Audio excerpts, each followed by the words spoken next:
सुबह आंख खुली तो बाजू में दर्द की टीसें उठने लगी। कल सुबह का मंजर याद आया तो आंखों में आंसू आ गए। कल अम्मी ने बड़ी शिद्दत से मुझे मारा था।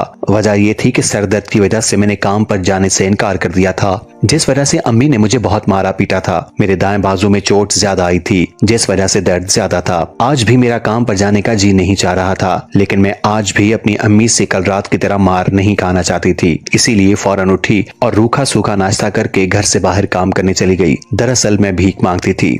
हम लोग बड़े गरीब थे। बचपन से मैंने गुर्बत देखी थी। अब्बू तो बचपन में ही फौत हो चुके थे। बस अम्मी थी जिन्होंने मुझे भीख मांग मांग कर पाला था। वो ना पढ़ी लिखी थी और ना ही उनमें कोई हुनर था।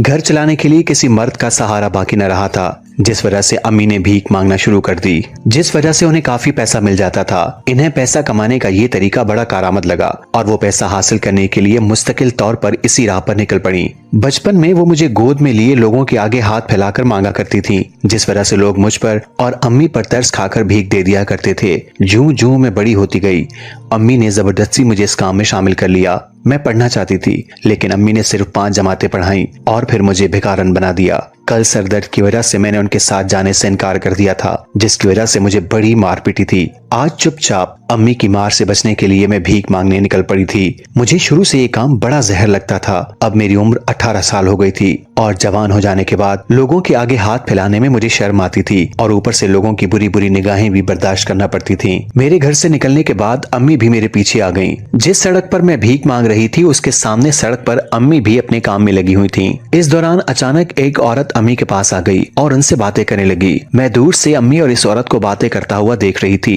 अम्मी ने मुझे इशारे से बुलाया तो मैं उनके पास आ गई। मेरे सामने उस औरत ने अम्मी को 5-5 हजार के ढेर सारे नोट दिए तो मैं दंग रह गई। उसके बाद अम्मी ने मुझे जो बताया उसे सुनकर मेरे होश उड़ गए। अम्मी ने मुझे इस फकीरनी को बेच दिया था। उन्होंने कहा ये फकीरनी एक बड़ी हवेली में भीख मांगने वाले गिरोह के साथ रहती है, तू भी उधर चली जा और हर महीने जो पैसे मिला करेंगे वो मुझे ला कर देना। अम्मी की बात सुनकर मेरे पैरों तले जमीन निकल गई। मैं दंग रह गई। मैं तड़पने लगी। अम्मी आप मेरे साथ ऐसा कैसे कर सकती हैं? मैं बेटी हूँ आपकी, मुझ पर रहम करें। मगर अम्मी ने मेरी एक न सुनी। वो बड़ी संगदिल साबित हुई थी। उस फकीरनी ने मुझे जबरदस्ती केरी डब्बे में बिठाया और फिर मुझे अपने साथ ले गई। मैं रोते और तड़पते हुए बेहोश हो गई। जब होश आया तो खुद को एक पुरानी सी बड़ी हवेली में पाया। यहाँ बड़ी छोटी बूढ़ी हर उम्र की औरतें थीं जो सारा दिन भीख मांगती थीं और शाम को वापस हवेली आ जाती थीं। यहाँ उनकी एक सरदारनी थी जो इससे दिन भर की कमाई ले लेती थी और फिर उनमें से अपना हिस्सा निकालकर आधे पैसे सबको तनख्वाह के तौर पर दे देती थी।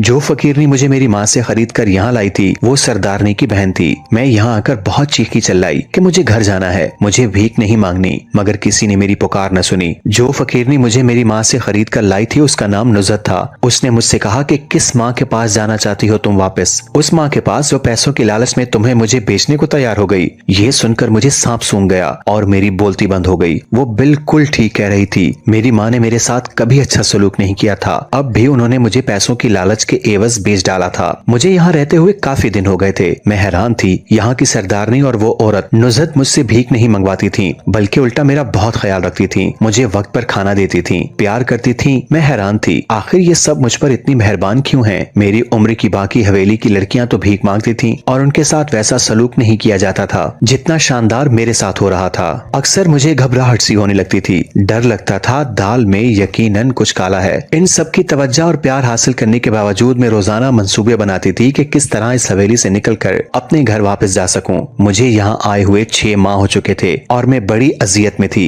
इन सब का प्यार मुझे हजम नहीं हो रहा था। डर लग रहा था कि कहीं ये मेरे साथ कुछ उल्टा सीधा न कर दें। एक रात दरवाजे पर चौकीदार मौजूद न था तो मैंने मौका पाकर भागने की कोशिश की, मगर मेरी सारी कोशिश नाकाम हो गई। जब इस आंटी नुज़त ने मुझे पकड़ लिया मैं तो डर गई कि अब मेरे साथ बहुत बुरा सलूक होगा, लेकिन हैरानी हुई जब वो मुझे प्यार से अपने साथ कमरे में ले गई और कुछ न कहा। अगले दिन वो मुझे अपने साथ कहीं लेकर जाने लगी तो मैं डर गई कि यकीनन मेरे साथ कुछ गलत होगा, मुझे भागने की कोशिश करने की सजा मिलेगी। मैं चीखो पुकार करने लगी और काबू से बाहर हो गई तो उन्होंने मुझे नीम बेहोशी का इंजेक्शन लगा दिया और मेरी आंखों पर पट्टी बांध दी ताकि फिलहाल मैं उठकर दोबारा शोरगुल न कर सकूं। उन्होंने मुझे गाड़ी में डाला और जब मंजिल आ गई तो उन्होंने मुझे उठाया और मेरी आंखों से पट्टी हटा दी। वो मुझे एक प्यारे से घर में ले गई। मेरे पैरों तले जमीन निकल गई और होश उड़े जब उन्होंने बताया, शिजा मैं तुम्हारी असली और सगी माँ हूँ। जब तुम पैदा हुई तो तुम्हारे बाप यानी मेरे शौहर ने मुझ पर बड़ा तशद्दुद किया कि मुझे तो बेटा चाहिए था। यूं इसने गुस्से में तुम्हें एक औरत को बेच दिया जो कि तुम्हारी वो सौतेली माँ थी जिसके साथ तुम रहती थी। मैं तुम्हें कई बार देखती तो हसरत करती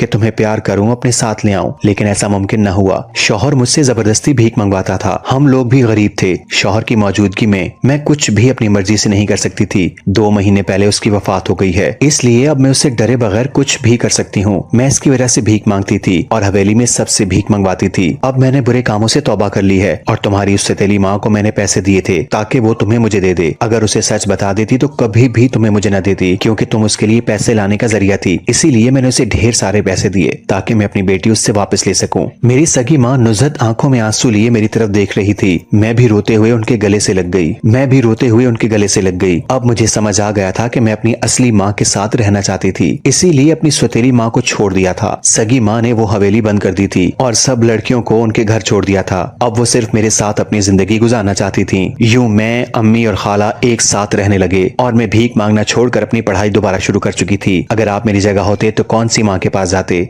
सगी या सौतेली? कमेंट्स में जरूर बताइएगा।